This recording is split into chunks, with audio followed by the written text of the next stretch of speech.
एक पटक यो हेरौं त of को अथवा ले यो शब्दको विभिन्न अर्थहरू छन् तर आज चाहिँ हामी यसको यी दुईवटा मुख्य अर्थको वाक्यहरू सिक्ने छौं पहिलो वाक्य यस टेबलको खुट्टा भाँचिएको छ The leg of this table is broken The leg of this table is broken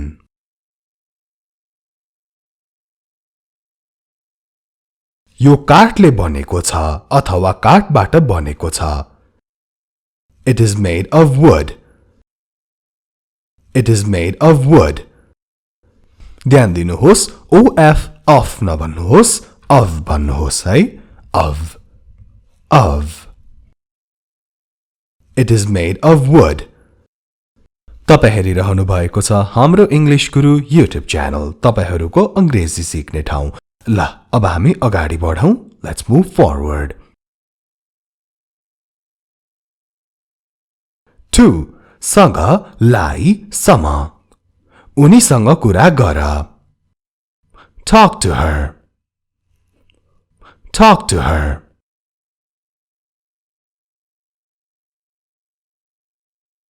यो लक्ष्मीलाई देऊ give it to Lakshmi give it to Lakshmi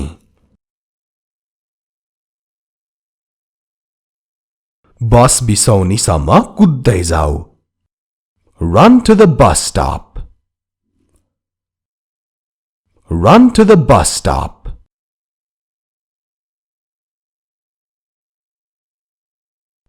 as को अर्थ जस्तो अथवा जस्तै उसले भने जस्तै गर do as he says do as he says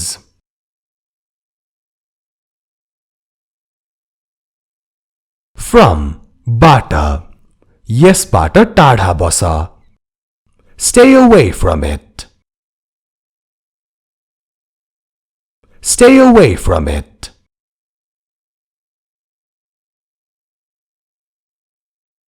यहाँबाट टाढा जाऊ अथवा टाढा भाग get away from here get away from here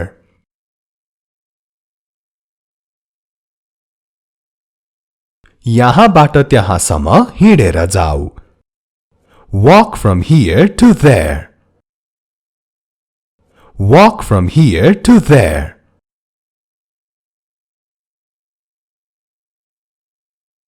अब यो अर्को शब्द by द्वारा हामी बसद्वारा गयौं we went by bus साधारण तरिकाले भन्नुपर्दा बसमा गयौं मात्र भन्दा पनि हुन्छ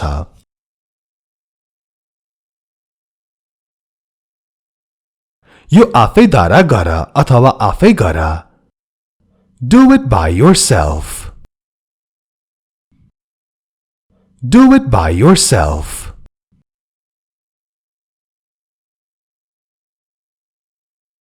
but यसको अर्थ तर र बाहेक मैले कल गरे तर उनले मेरो phone उठाइनन् I called but she didn't receive my phone I called but she didn't receive my phone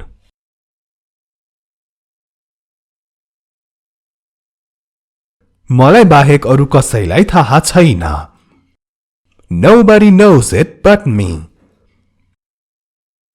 Nobody knows it but me.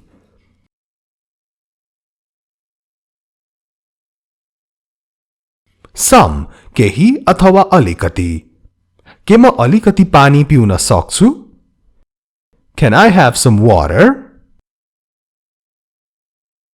Can I have some water?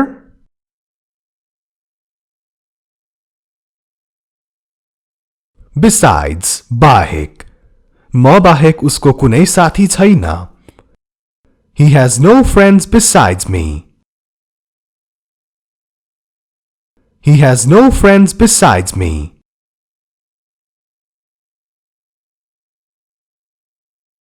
Against विरुद्ध म यसको विरुद्ध छु I'm against it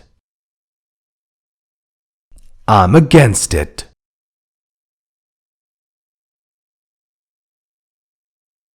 Be को अर्थ हुन्छ हुनु अथवा बन्नु. यो हुन सक्छ.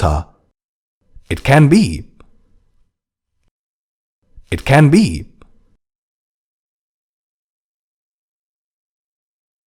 दुखी नहौ.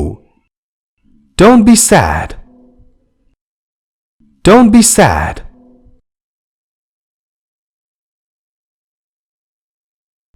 Was को अर्थ थियो अथवा थिए. म त्यहाँ थिए. I was there. I was there. Were पनि थिए र थियौ. यो चाहिँ प्लुरल को लागि. तिनीहरू बजार जाँदै थिए. They were going to the market. They were going to the market.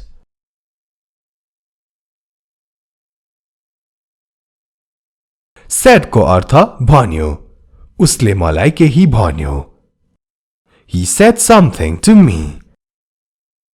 He said something to me. यसमा ध्यान दिनुहोस्. say say भनेको भन्नु र said said भनेको भन्यो. say को past tense हो यो said भनेको. यो वाक्य past tense मा छ. अब present tense मा भन्न पर्दा यसरी भन्न सक्नुहुन्छ. मलाई केही भन. Say something to me. Say something to me. Say र tell दुवैको अर्थ भन्नु हो. तर यो वाक्यमा चाहिँ say नै भन्नु पर्छ. tell भन्न मिल्दैन. किन मिल्दैन त? यो हामीले अर्कै भिडियोमा राम्रोसँग बुझाएका छौं. त्यो भिडियो हेर्न नछुटाउनु होला. लिंक तल कमेन्ट र डिस्क्रिप्सनमा हुनेछ. You are watching Hamro English Guru YouTube channel. Don't forget to watch all videos of this channel and Hamro Online Class YouTube channel so that you can master the English language. Subscribe को छेउमा भएको घण्टीलाई पनि बजाउन नभुल्नु होला. अगाडि बढौं.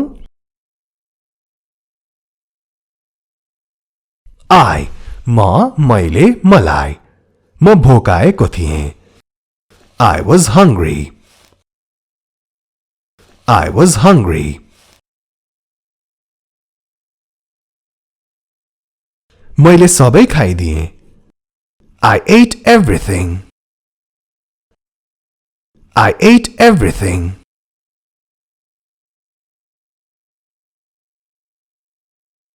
Is छ अथवा हो. कुकुर कालो छ. The dog is black.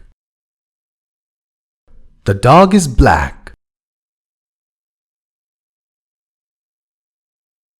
R को अर्थ छन्, हुन्, छौ, हौ, छौं, हौं. हामी खुशी छौं. We are happy. We are happy. Us हामीलाई. त्यो हामीलाई देऊ अथवा यो हामीलाई देऊ. Give it to us. Give it to us. फेरि again. यो फेरि गर. Do it again. Do it again. Any को अर्थ कुनै अथवा कुनै पनि. कुनै पनि समय फेरि आऊ. Come again any time. Come again any time.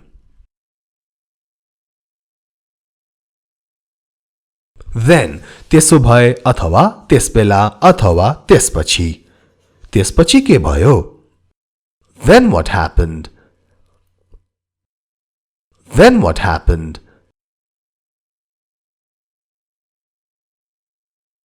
त्यसो भए यहाँ आऊ न त. Then come here. Then come here.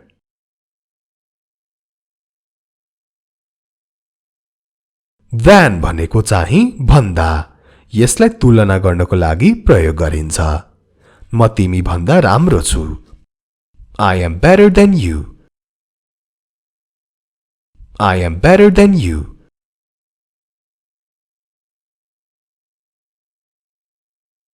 Near, नजिक. आगोको नजिक नजाऊ. Don't go near the fire. Don't go near the fire.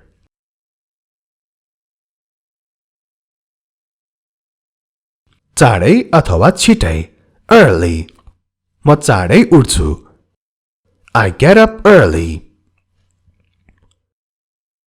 I get up early.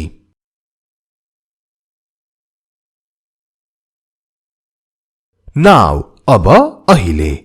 के अब हामी जान सक्छौं? Can we go now? Can we go now?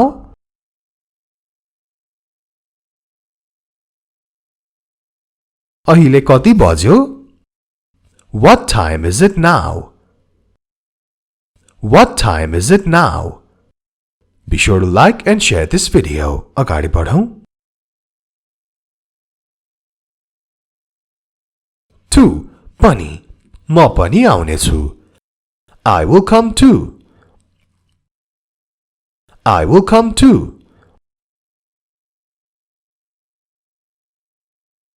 Also पनि पनि नै हुन्छ. म पनि आउने छु. I will also come. I will also come.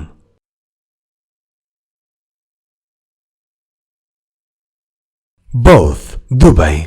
मलाई दुबै मन पर्छ. I like both. I like both.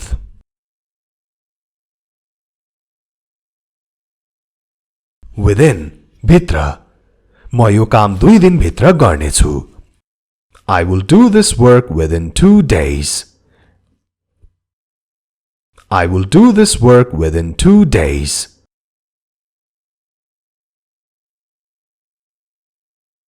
साथ अथवा सँगै. Along. हामी सँगै आऊ अथवा हाम्रो साथमा आऊ. Come along with us. Come along with us.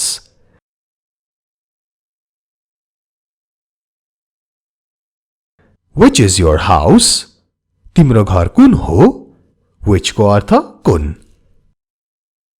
Which is your house? अगाडि बढौं. Where? कहाँ? तिमी कहाँ बस्छौ? Where do you live? Where do you live? Same. उही उस्तै. Nothing is the same. केही पनि उस्तै छैन. Nothing is the same. It is the same dog. त्यही कुकुर हो. Same को अर्थ त्यही त्यस्तै पनि हुन्छ. त्यही कुकुर हो. Just. मात्र भर्खरै. मैले भर्खरै खाएँ. I just ate. I just ate. हामीले एक अर्कालाई भर्खरै भेट्यौं. We just met each other. We just met each other.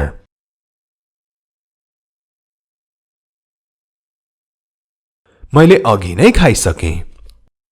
I have already eaten. Already को अर्थ पहिले नै अथवा अघि नै. I have already eaten.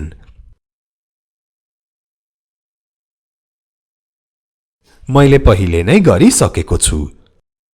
I've already done it. I've already done it.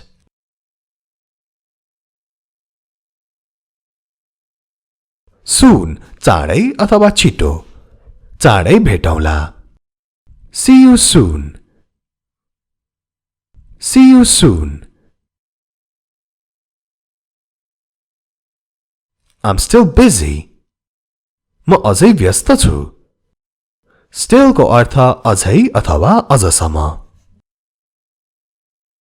I'm still busy.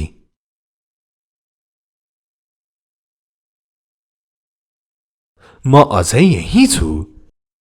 I'm still here. I'm still here. Till now, अहिलेसम्म. अहिलेसम्म कुनै समस्या छैन. Till now, no problem. Till now, no problem.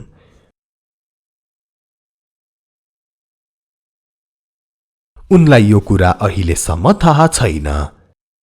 She doesn't know it till now. She doesn't know it till now. आजलाई यति नै. राम्ररी बस्नुहोला. Take care. Have a good day.